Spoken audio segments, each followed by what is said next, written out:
you get your y-intercept with -21. Man, that was such a cool solution, and you're right. And you're thinking graphically. So, Kelly, I'm going to ask a weird question. Do you visualize the graph with points in your head? No, I just think of it. I just think of it as an equation. Like I think like -13 minus -8 equals blank. You know. And So, I do visualize the line. I like to visualize the line, but I don't generally visualize the graph, which is weird. so really quickly, crap, ignore this line. If this is 4 and this is 8, here's what Kelly's saying. And I'm not going to set up a scale. This is not a scale of 1. Ignore the scale. I'm even going to put a weird lightning bolt to say don't care about the scale. 4 -8 is like down here, right? 4 -8. And Kelly said, I know that when I go 4 over to a +8, I go 13 up to 8, 5. So what Kelly did was went backwards and said, well, instead of going 4 to the right, I can go 4 to the left and get back to the y-axis that way. So if I subtract 13, where do you end up? Kelly, where'd you end up? What was your y-intercept? You end up at -21.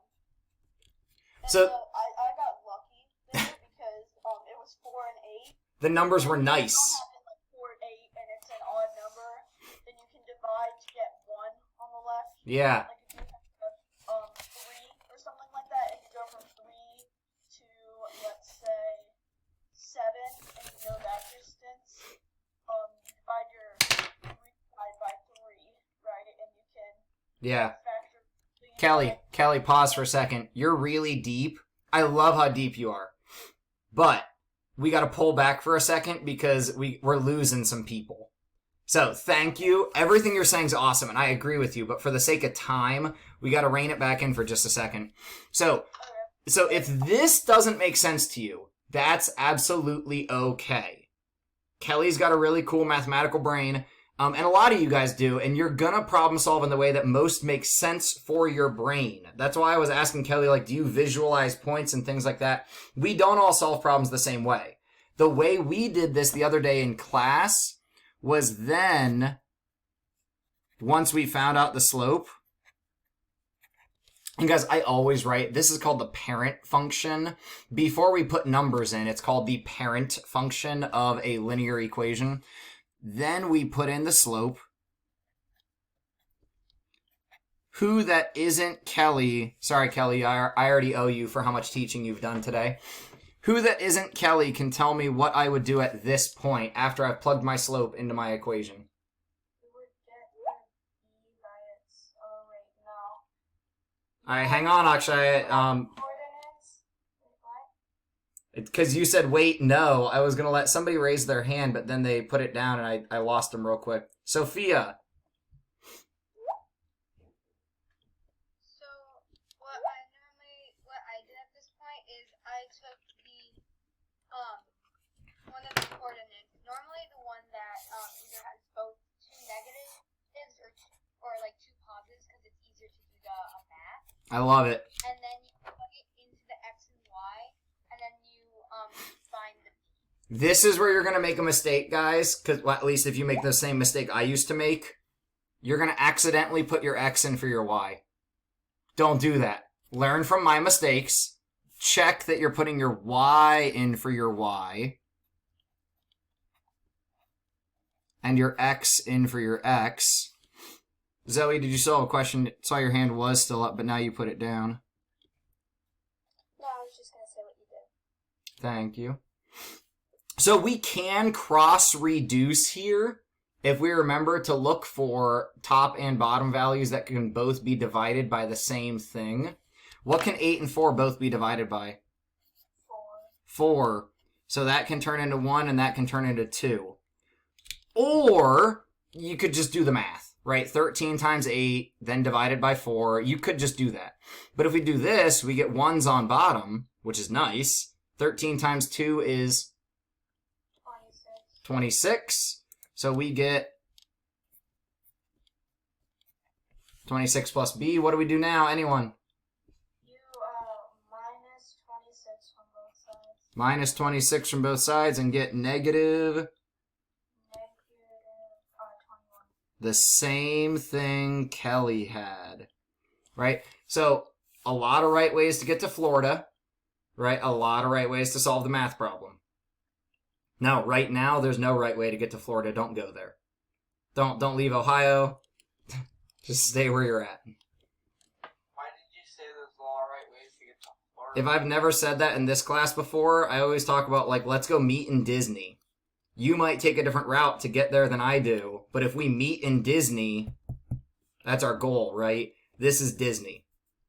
So, in a normal year, Or you go to the Florida Disney, I'll go to the California one. well, okay, so Disneyland versus Disney World. Adam, what do you think I talk about there? What do you think I talk... To Epcot, or are we in Epcot, or are we in like the main park or the Are we in Okay, hold on. Before you go too deep in the analogy, labels. Labels matter, right? World versus land matters. Labels matter. All right, we got to move on, though. We could talk about Disney for a long time. I was so confused because I've never been to any of these places. It seems like you're speaking another language. Well, that's okay for now, because we're going to get back to math. Sorry, I tried to move on too quick because we started talking about Disney, and that's when I get distracted. So now we know our slope, and we know our y-intercept of negative 21. How could we figure out our x-intercept? The last thing we want to talk about here is how can we figure out the x-intercept? You put 0 next to y. Yeah, a few of you said the same thing at the same time. We make y 0.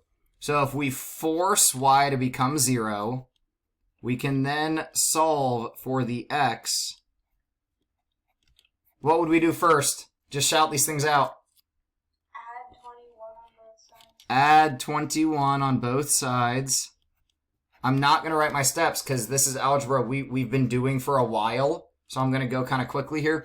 What do we do now to get rid of the 13/4? So apply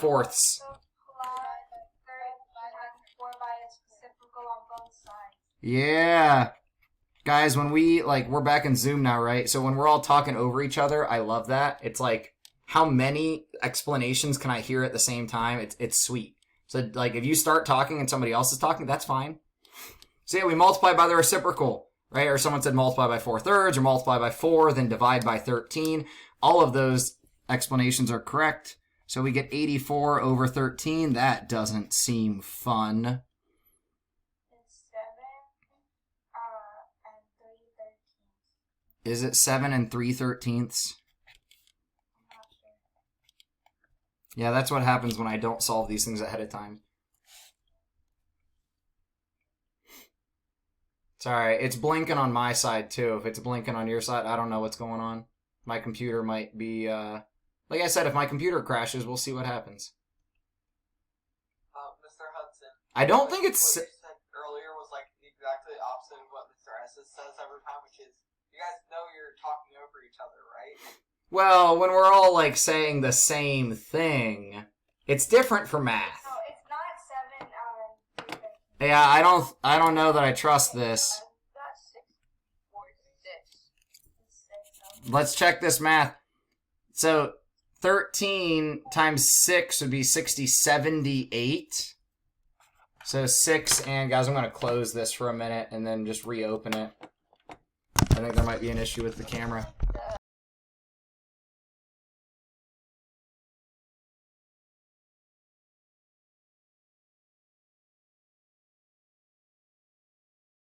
Alright.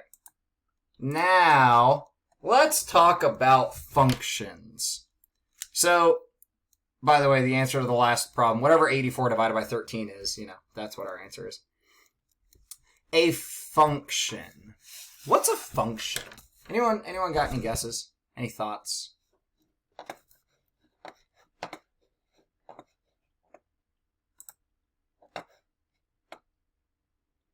There used to be a song called Conjunction Junction that talks about functions. But I don't think that has anything to... That's still, like, the best song there is. Okay, well then there still is a song about Conjunction Junction, but that's not a function. What is a function? How it works. A function is how it works. What? Sorry, I think we need more words. How something works. Isn't a function a thing something does? Ooh, a function is a thing something does. So, like, So things have a function. So, like, if your phone has a function, like, you can call somebody, or, like, if you can call somebody on your phone, that's a function. The phone can do. Let's see, somebody sent me a chat. Oh, yeah, Logan said the answer to the last problem was 6 and 6/13, in case you want to get it written down. A Or because function. onlinecalculator.org says. Please, in your notes, and you should squiggly line or start a new page or something. A function takes an input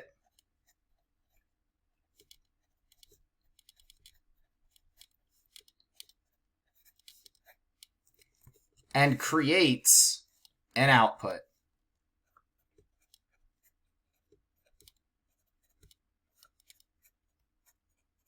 Yeah, so the input is touching your screen and the output is calling somebody. Yeah, the input is what you do. Yeah, you're right. Function on a robot, if you have a self-programming roamer, if you turn it on and it touches a wall, Kelly, you have as long as it takes me to find my charger. the output is turning.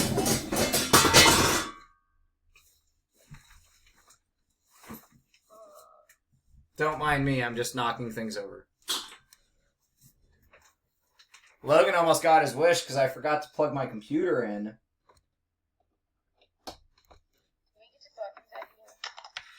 No, I'm recording. I remembered that. I just forgot to plug my computer in. But yeah, if you want to throw things through the computer, go ahead and try. Alright, if this doesn't work one more time, I'm just giving up. So if we write down k is equal to 6 times x plus 100, and we then say, well, what is k when x is negative 5? We just plug it in. Right, what's this called? What's that S word when we plug a number in for something else?